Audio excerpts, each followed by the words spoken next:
Chris Duffin here. I am here today with my friend, and I don't know how else to describe you, but Dr. Justin Dean. That's perfect. So, Dr. Dean, or Justin as we can go by. Works. It works. It all works. Is going to walk through, helping me figure out some issues I've got. So. Yeah, definitely. So we're going to do a little case study here on camera. This should be a lot of fun. Go ahead and tell us what's been going on, how long, and what you're feeling, and we'll kind of work through it like that. Okay. So in May, while on some antibiotics, I ended up having several significant tears down this path right here. So I had a grade 3 tear of the peroneal and some grade 1, 2 tears of some miscellaneous gastroc-soleus. And I nearly detached a grade 3 of the hamstring bicep there. Natural question is, MRI confirmed? No, ultrasound. Ultrasound confirmed. So something. And physically you can just sure. Which I felt. Feel it. So yeah. you did look at that yesterday. So a lot of connective tissue gone, but just a lot of residual tightness through the years. That happened in May. Mm-hmm. I have a history, so anybody that follows me, of some L4, L5 disc issues.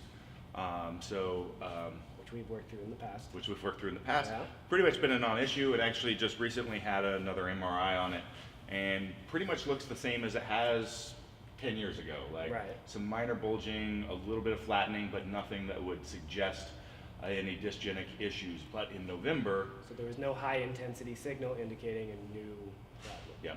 So in November, I was training very intensely and very frequently, and about 3 or 4 hours after I did a training session, and my glute was a little tight. I went home, put a ball on it, and tried to do some opening exercises, some clamshells to open it up, and it was excruciating. So I backed off, and it just started getting worse from there. It might have aggravated it even worse. I don't know. Did that make it go down your leg? Well, from there, the pain went into my back, and I couldn't move for about a week. Can you say your back down here? Yeah, from about here down. I can't really tell. On the left side? It was everything. Like, I couldn't move. Like, so it was so bad, I really don't know where it was, but the ache was down my, like, I literally couldn't sleep just because touching my glute would cause too much pain. Mm-hmm. And so just aching and throbbing down the entire leg. So it would just radiate and throb down this whole path, hamstring through here. So then as that got better, I had numbness kind of from here, more of this front piece all the way down the foot, through the arch of the foot, so a lot of loss of feeling. Which toes? Primarily, it was these ones right here, I believe. So it went across here. Okay. Might have been, I believe it was most of my whole foot, actually. Okay. But it was more the top, not the bottom, except for in the arch was numb as well. And we should probably rewind. When you had those tears, what was it that you told me about prior? You had taken some antibiotics? Yes. And a really good thing to know about antibiotics is some of them actually can cause spontaneous ruptures of tendons. Yeah. And interestingly, too, usually when that happens, it's almost always calf first or hamstring, or why that is, I don't know. And I actually knew this like a long time ago and forgot. And so I had walking pneumonia. I got over walking pneumonia. I went into the gym, did a full body workout one day just to kind of flush so I could feel better and thought I was being thoughtful. Went in the next day, which was the last day of the course of the antibiotics, was deadlifting, not at maximal weights, sub-maximal. I probably had like 4 or 5 reps left in the tank when the tearing happened. So we weren't absolutely fatigued. No. Okay. Yep. Good to know. So that's good to know from a history perspective on why the rupture could have happened, rather than just maybe it sends us down different pathways of thinking, so we can justify what happened. Yeah. Okay. So move forward. So numbness down there. I've been training, doing a lot of our KMS work, treating it essentially as if it was a disc-related issue, and the payoff has been pretty substantial. So in a short period of time, I was back to training as if it hasn't happened, except the numbness slowly crept down and went away. The only issues right now is I'm about 75% strength in hamstring firing, and I can't raise this big toe. You can see I raise it a little bit. When I release some tension here, standing is worse, but I have no strength. Which is better than it was yesterday.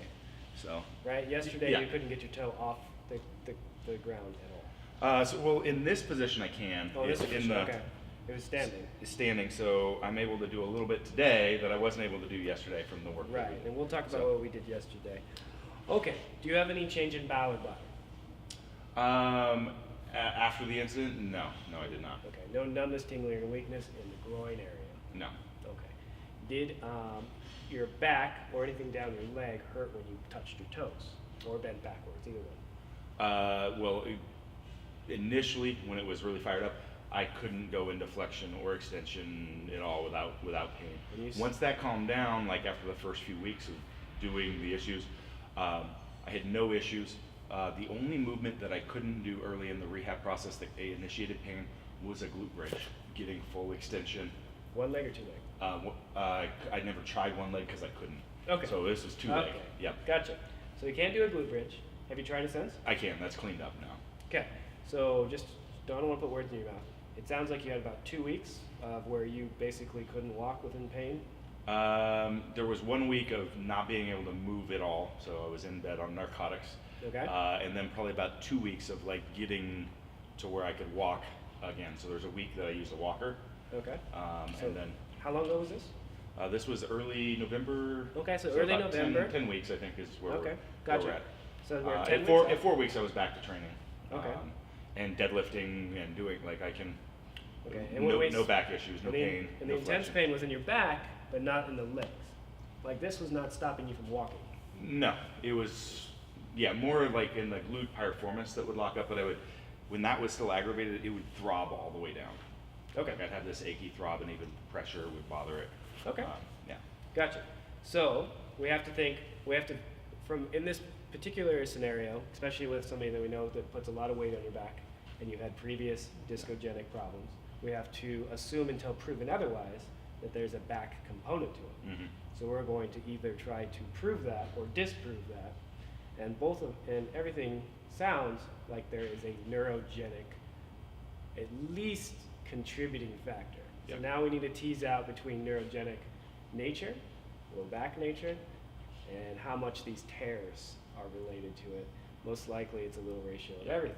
So let's start teasing. Well, let me give you a little bit more background too about maybe what led to the first injury that may be useful or not, because this is still a little bit of more triage type issue, but longer term. So after this happened, this whole hip was tightened up, probably about a shorter, 1.5 inches on this leg, and some MAT techniques we use to get that to release a little bit, as well as Kind of pull on it a bit. Yep. Okay. And then just the normal stuff that we do, anybody of our KMS, all the stuff had payoff. Sure. I have more mobility in this right joint. This my right SI joint is a little restricted. So I always have So when you're saying some that shifting. section back here. So I always get more movement, and I have a little bit of, just a hair bit of shifting most people wouldn't be able to observe in my squat and my deadlift, where I always kind of finish off to this side. You're talking about with load. Yes. Okay. So under load, Okay. like into the hole, or maybe, so there's some differentiation in the amount of movement from left to right. And this one ends up giving me more of my movement, which is the one that injured. Is that which is- new from the tears? No. That's what I'm saying. This is a long-term This thing. is long-term background. Okay. May be completely useless to this discussion whatsoever. But It's something. it's the thing More I need to information. work on, because More information when we treat patients. this is likely why it tore on this side versus this side, and so on, when I was on the antibiotics When you and so treat on. when you treat patients, you rarely ever have like a golden, like this is exactly what it is with like a bullseye. Really, what you have to do is collect a bunch of data through your exam and history, and it kind of like a scatter plot leads to an idea, and you still can be wrong. Yes. So you get less wrong with time. So first, let's tease out the neurogenic aspect of it and start doing some tests. So first thing, let's step in front of the bench so people can see what you're doing. Okay.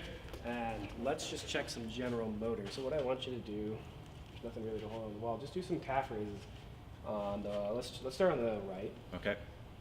and go as high as you can. And let's see how many you can do. And we're looking at coordination. We're I looking said at my strength, balance, Just- my coordination is more of the issue than the strength. which is something that we'll consider. This is Yeah. surprising. But this is not, you used to do this better if I remember right. Yes. Okay. Yeah. Okay, so that was I could your do. right I side. could do. I could do a lot more, but yeah, Yeah, I'm sure. not sure. Let's see if there's a difference side to side. I feel pretty similar. Do you see any differences? Not huge. No. No, this isn't the best way to test it. Now let's get up like this, Okay. up on your heels, and then just This tap. is where we'll see. Yeah, We'll so- just. I can't get this Okay. foot up. So this is my right foot. This is my left foot. So you don't. And I'm actually shifting with my body Yeah, we to can- even get I can that see that. little You're- bit. you're trying to take I'm weight trying off- to compensate immediately. You're trying to shift weight off of it Yep. to where there's less load. So And just for a think about that baseline, tear. Sure. I believe that's actually what happened in the training the day before it happened. If let's see, if I remember just, right. just for good measure, take a seat and see if you can lift your foot. Okay. So there's still a difference. Yep. Do that one. So we got like what, 10, 15 degrees. Hmm. And this one. But there is as much there. So it's there, passive. So yep. So let's just lift it about as high as you can, and then if I do it, it's there. Yep. Same thing on this side. This one just has more motion overall. So there's something. It's not, your ankle is Yep. physically capable of doing it. Lift up this big toe as high as you can. Resist me. And this isn't the best way of testing it, but we're in the field. This is sideline sports medicine. Naturally, I would test this on his back, but you can't really resist me there, can you? No. Okay. Yeah. So a lot of There's a big difference. there's a huge difference, right? Yep. Now, let's just to clear it out. Well, first let's do some tests. Straighten this leg. So Okay. we're gonna do the slump test. Okay. What I want you to do: slouch, chin to chest, and let's just put it into inversion to test that peroneal a little bit more. What do you feel? When you shifted my ankle, I felt really tight through this peroneal. Okay, so it feels really tight. Almost neural, Okay. like a little bit of Like tingling? fiery. Okay, like fire. Yeah, yeah. So now what I want you to do is I want you to go down, and when you feel that really tightness, I want you to lift only your head and leave your everything else flexed. Only your head. What did that do to the symptoms? Slight increase. Slight increase. Yep. Okay. How about if we do it this way? I don't feel anything in the peroneals. It's just in the hamstring. Okay, lift your head. What does that do? Alleviates a little bit. Alleviates the calf tightness. Yep. Okay. A hamstring. I didn't really have any calf tightness. Oh, calf. Hamstring. Okay. Let's do the same thing on the other side. Straighten this leg. Okay. All the way down. How's that? What do you feel there? So on this side, I felt the tightness on the inner hamstring. Mhm. Here, I feel it on the outer. That's fine. Lift your head. Better, worse, or the same? No change. Okay. Now let's do this. Peroneal tightness. Peroneal tightness. Lift your head. Better, worse, or the same? Can't tell the difference. Okay. So this doesn't change. No. And that one's definitely tighter. It was subtle.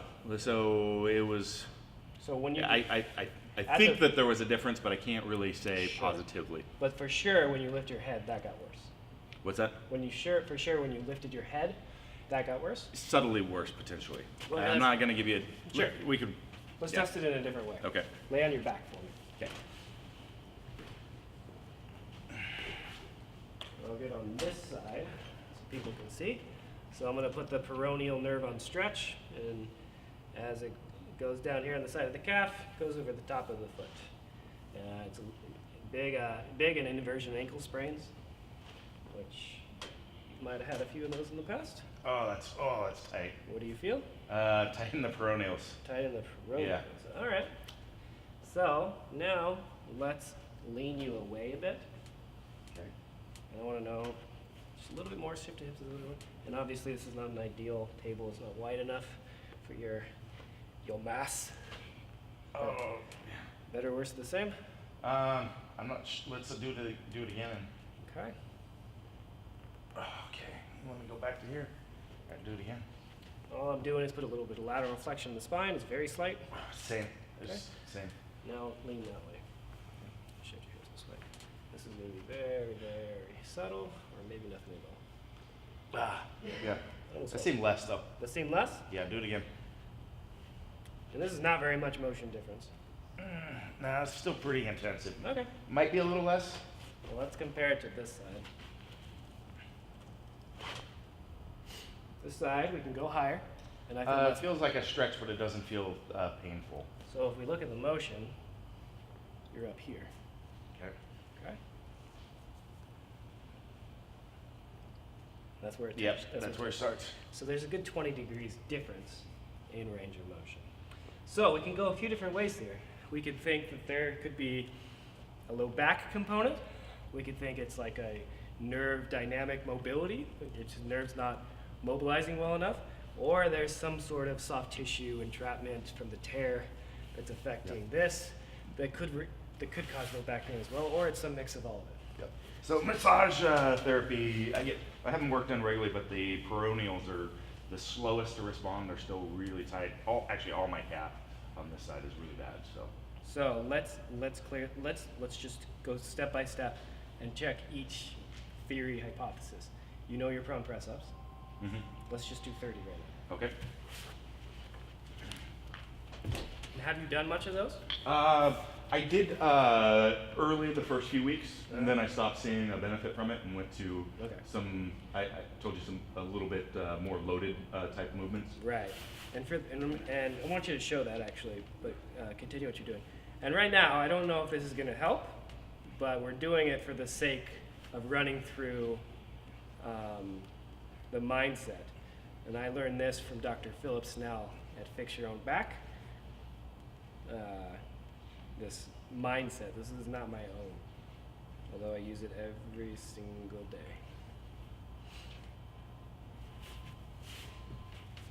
Okay, now let's test our best test.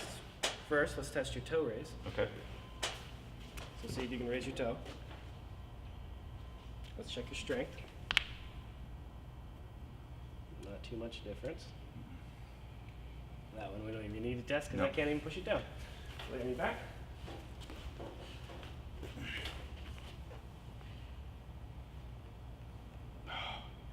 But it's better. You got higher for sure. I got higher and you didn't kick in. For sure.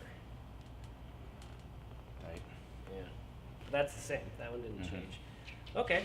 So we had some difference there. So we might still have some extension work that needs to be needed. Do you want to show them what you did that helped so much? Yeah. And then explain why it's potentially, and I'll explain why it potentially did. So usually I would use a little bit more load than this. Pull this bench aside. I'm gonna grab this band. Okay. Good. So And you close like this with a lever, bend and brace to maintain torso rigidity. Descend a little bit and then rotate and then control on the way down. Now while he's doing this, there's many factors that could be at play, but immediately what came to me is his legs are in a locked position, relatively, and he's mobilizing the spine into rotation both ways. And what that's going to do to, well, let's just do this, explain. The nervous system is continuous from your brain, spinal cord, all the way down to your big toe. So when you do like say a slump test, everything lengthens, right? Even this top side, and when you lift your head, you see how that takes tension off the entire system? Well, if he is doing that motion again, do you want to do it again real quick? Yep. Well, it doesn't bother you? I'll do it Now, if it bothered me, I wouldn't be doing it. Yeah, sure. So as he's doing that, from my mind, he is creating spinal motion with this being solid, and he's probably creating just a tiny bit of backwards motion back and forth on that sciatic and peroneal system, which my big why it helped is his peroneal pain. That's kind of the thought process I had with it. Cool. That's why I've done these before, and I decided to test it, and immediately started seeing a really high payoff with it when I incorporated it. And for a guy like you that's used to load, your body might respond to load better. Some other people that aren't used to load might respond to less load better. Yep. It's just what your nervous system is ready to accept. Okay, so that gave us a lot of information, and that helped you quite a bit. That's what got you walking again, right? Yeah. Okay. So if it was truly a discogenic problem, I would think that would make you It worse. would make it worse, yes. Not better. Yes, exactly, yep. Because you're sitting there in rounded flexion. Yep. It could be, it's not always the case, but it's a generality that we can use. Okay, so next, let's think about the nerve root and congestion around the nerve root and how that might affect it. Maybe you had some inflammation and what we'll call venous congestion around the nerve root causing these, what we'll call radicular symptoms. Let's lay on your side and let's Which side? Your affected leg up. Okay. This is exactly what we did yesterday. And to put some lateral flexion, which is basically going to mimic what you did with load, we're going to put this underneath your belly. You know this guy. There you go. And It's again, only good if you use a Kabuki strength anti-fragile sweater. Yeah, Better get one on order. boom, boom. And then we're going to bend these knees and then let these legs hang off the table. That's You might need to. Oh yeah, scoot up, do whatever you need There to we do go. there. This is a makeshift table at Kabuki strength level. That's still what you guys are calling it, right? Yes. Okay, just making sure. I've been out of the country for a while. We're just gonna hang out here for about a year. And the idea here is we're just creating a hole where the nerve lives and exits the spine and goes down the leg and make it as big as possible so it can breathe, is the way I would describe it to a patient. And again, I didn't learn this myself. I learned this from Michael Shacklock, a PT in Australia. So if you notice a trend, I just steal everybody else's shit and make it my own. This is a good plan. Yeah. Steal like an artist.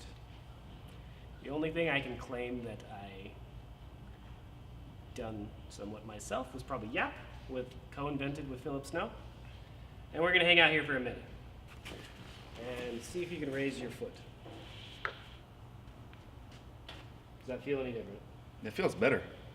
Okay. Not where it should be, Not but where it it's should be. improved But without a doubt. But when you're working with neurology, you look for a change, and it's not, especially if you had a nerve that's been strangled for a while and you have decreased motor output, it's not going to be like this done. Well, sometimes it will, but not all the time. Yeah. Okay, lift your toe. Okay, that's a little higher than it was. Mhm. Let's see. And you have the capability of getting there. Push. That helped a lot. Doing this. Yeah. Yeah, we also have to deal with the motor control aspect, and maybe his brain just forgot how to lift his toe again. We can teach it. But let's see if you have increased your strength. And that's better. It feels a little better, but It's not nowhere strong. near as strong. It's not Yeah. strong, but it's No. more reactive, and Yeah. you probably have twice or 3 times as much strength Yeah. as before. Before, I would just push your toe down. Yeah. No, there's nothing. Okay. So we got one thing that we can do as home care already that is shown in here that it looks beneficial. And it's extremely well researched as well. So that's all good. That's the static opener. Okay. And you can do that 5 times a day, a minute at a piece, at least. You can do it as much as you want. All right. Okay. So what else did we do yesterday? And also, let's try something different. Maybe we just have a motor control issue. So what did we do yesterday? We did some isometrics. So how would we do this so they can see? There we go. Yeah, just like that. So try to get this first mat head on the ground. There you go. And what I want you to do is I want you to just push that toe into that. Not very hard. Don't push Okay. your toe. Just, yeah. For you, maybe, I'm gonna win. Maybe like 10%. Okay. 10%. And I want you to hold that for 30 to 45 seconds. And all we're doing is just telling your homunculus and your brain to pay attention to that area more. Because we know in chronic pain, and especially when you have intense pain, we get cortical smudging, and your brain tends to shut off an area of the body Yep. that tends to be hurting. One of the most Which- telling tales of that was a Snapple bottle test with people with chronic low back pain, where they've had it, they actually don't hear the Snapple bottle click, click, click, click, click, click, click, click, over the back pain, nothing. Can't hear Okay. it. So it's like sensory neglect. Your brain just is like, I don't know about that. I'm just going to leave that alone and try to ignore it. And it's definitely like the hamstring. Like I just don't have the strength on that side anymore. Right. And I did post the tear, Yeah. but not after the neural issue. Right. So we're dealing with a whole barrage of things that we need to address all at once. I mean, we got to address with the neural aspect. We have to address the post-traumatic stress of having that much back pain Mm-hmm. that your brain's not even, you're not even aware of that you can control. So we have to address that. We do that with training mainly, which you're good at. And we have to address the soft tissue, potentially, which it sounds like you're doing. We might do a little bit of stecco for that. By the way, for calves, peroneal, stuff like that, anything down there, you know, the boomstick is wonderful. Boom, boom. Combined with the active mobility ball. Little vice technique. And I have a boomstick now, so I'll be playing with it. So. I gotta use it to get some adequate reviews. Try to lift that big toe. That's pretty good. So that's better, improvement. That's the strength there. We should, just for everyone's reference, we should have 70 degrees of big toe flexion, which is about yonder. So we got some work to do. And if he was a world-class distance runner, I would be very, very much on top of this. But let's focus on strength, which is the main issue at hand. Try to keep that first mat hit.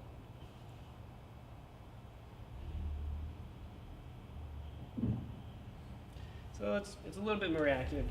We could be fooling ourselves and trying to believe that, but you did have more range of motion, so it's also something that you can do. Also, what we did yesterday was, remember, just the external rotation isometric, because we need to start telling those nice fibroblasts to start creating more connective tissue along this line. So I'm externally rotating here and pressing down into the ground, correct? Yep, you're pushing your heel, and let's put a little bit of dorsiflexion into your foot as much as you can, and that'll put that. There it is. Yeah, I can feel that fire up a little bit more. And you feel that exactly where you tore? Yes. And that's what we want. Yeah. You probably don't feel that area. And when we were doing it, no, I don't. Yeah. in other exercises, you probably feel like that. And that's why I haven't been deadlifting heavy. I mean, I go up to like 600 pounds or something, but like I haven't been pushing heavy because I know that I'm not using everything properly, and I don't want to have too much compensation. And even if you do a real wide sumo? Sumo, things are pretty clean on. Okay, I would imagine But so. conventional, that's when I get the shifting. Okay. Yeah. Okay. So this is basically. And it's very subtle. Like most people probably would think that it's 100% fine, Right. but it's not. Sure, you need, and elite athletes know when things are not firing in all cylinders. Good. And this position kind of looks like a sumo, does it not? Yes, it does. So you have some ideas on what you can do with your training? Yes. Okay. I had some ideas after we did this yesterday. Yeah, for sure, for sure.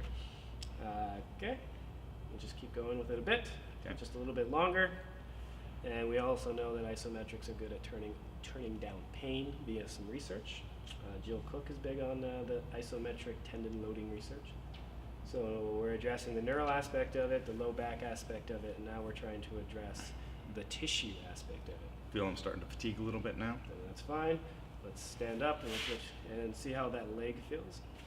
Now, yesterday you had an increase in big toe. And we could just be having motor learning, like he's just doing it enough that he's learning, which is also fine. Doesn't matter. We need to get that big toe back, regardless of how it gets there. Exactly. Let's test your straight leg though. So lay on your back again for me. And he's not in intense pain right now, so we're not going to have like the magical, crazy results that we would if you were bent over and couldn't walk. Yep. As you've experienced at the clinic in the past. That's a lot better. Yeah. We will be able to Starting getting tight right there. Yeah. We can put in lines in the video showing before and after if we want to. Maybe this side's a little better. So we at least have some kind of objective and subjective measure to move forward. And we try that for a week, and if it gets better, good, we continue to load it, and we continue to move forward. And if it doesn't, we do something different. We might do some stecofascial manipulation in this area. We might do some more specific neuroflossing. Actually, what made a big difference yesterday was the standing. Yes. So we went all through this yesterday, and we decided to film it today. So here we are. Well, we've actually dove in deeper today. So. Oh, that's true. Okay, you ever had to do that? So So here. it's like an inversion ankle sprain, like you sprained your ankle, and then you just keep your leg relatively straight, and you move forward. I was feeling pretty tight just being here. I had to back off yesterday. Okay, I can go. And the key with this is you only go to the first sign of tension. You don't push past anything, and you don't do a shit ton of this. You only do a little bit. So just That was a big difference because I had to back off. Today I can go as far as my range without. So we have a difference from yesterday to today. And that's what we need. We need positive progression day by day with things that we can measure. So let's just do 10 more. Okay. And see if we get any more of the your ankle dorsiflexion. Now this isn't the main nerve root that we would be working with the big toe flexion. but there are multiple nerve roots that supply everything. Lift up your ankle.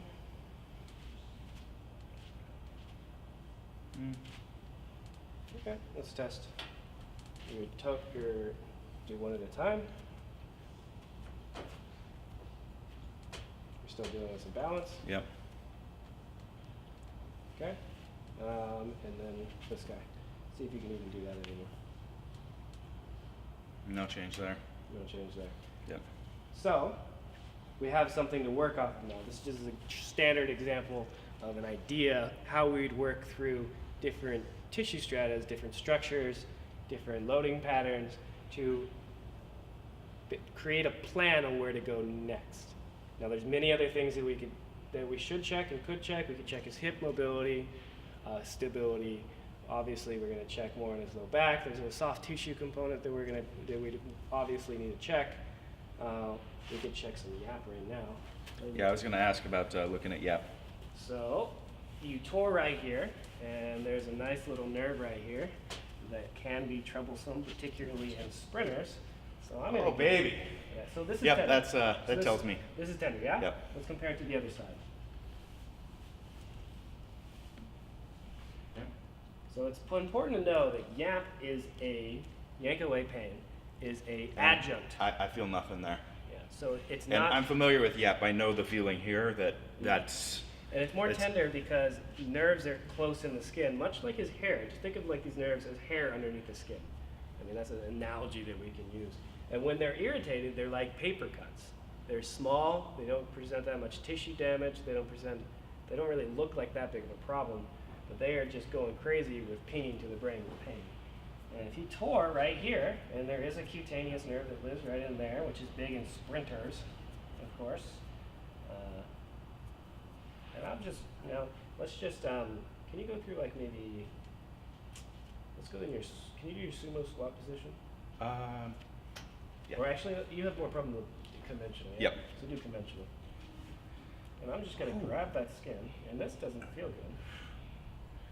So we are yapping his conventional deadlift. So this is where you throw your lacrosse ball out the window and start addressing a different tissue strata. Because if it was a cutaneous nerve irritated here, then smashing it would actually Irritate it. And it might loosen up the muscles around it, and you might have an increase in range of motion in a short duration, but now you're just smashing things for 6 to 8 weeks and wondering why it's not ever getting better. So let's address the core issue, which for him is not this. This is just an adjunct. This is just an addition.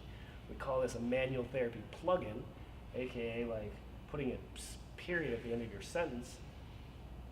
But it can be useful for the general population to do on their own. Yeah, I could be doing this right here, right? You could be doing this yourself, and in fact, you can do it yourself. But since you have that motor component, that is a medical intervention. That's not something you should try to fix yourself per se. Yep. Outside of the normal press-ups, and you can try that, but you should still get a motor problem looked at, just to make sure there's nothing weird going on. Yep. Like the big scary stuff. Okay, now let's try, what's a test we can use? Let's use your straight leg raise. Lay on your back. Yep.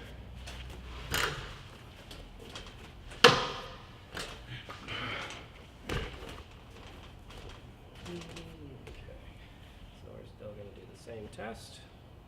And Yeah, there we go. that was significantly Yep. higher, which that was pretty intense. Now you're more on this leg than you are on this leg.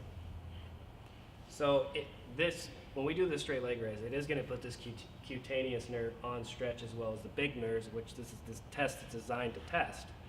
But we also have to consider the little nerves. If all I did was pinch on his skin there and mobilize a little nerve, and he's going There it is. at least 20 to 30 degrees, I mean, what we just did is considered almost a normal straight leg raise, especially for a man of this size. Yes, and I'm not going to have a normal straight leg. You're not going to have a normal straight leg raise because you train yourself to only have a certain range of motion. Exactly. Yep. Like I was a distance runner, and I can't have extreme range of motion because I train myself to be stiff in this range of motion. Right. Yep. All right. That was a big payoff. Cool.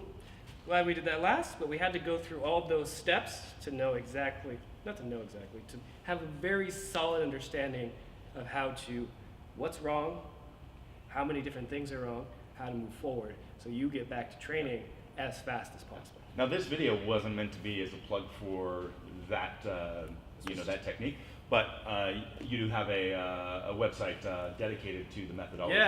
Yeah. This is a co-invention of myself and Dr. Philip Snell of Fix Your Own Back, who's also part of the Kabuki team. Yep. We're contributors to each other. And this material is called Yankawaypain.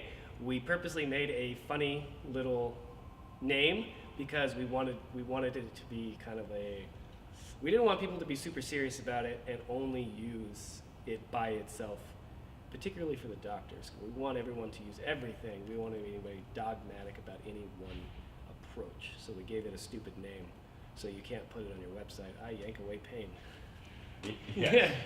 But on your, you've got the whole body mapped, right? We have all the neural networks. We have the entire body map for every single thing in the body, and we're constantly adding new ones and making new discoveries for different conditions and case studies. And we probably will use this one and put this one on there as well. And your big toe looks like it's going. So for the doctors that are watching this, there's tons of more tests that I should have and could have done, but this is for sake of education. So if there's something that you would have done that you think that I missed, know that I was thinking about it, but this is showing a thought process, and there's always more that should be done in a normal patient visit. Okay. Okay?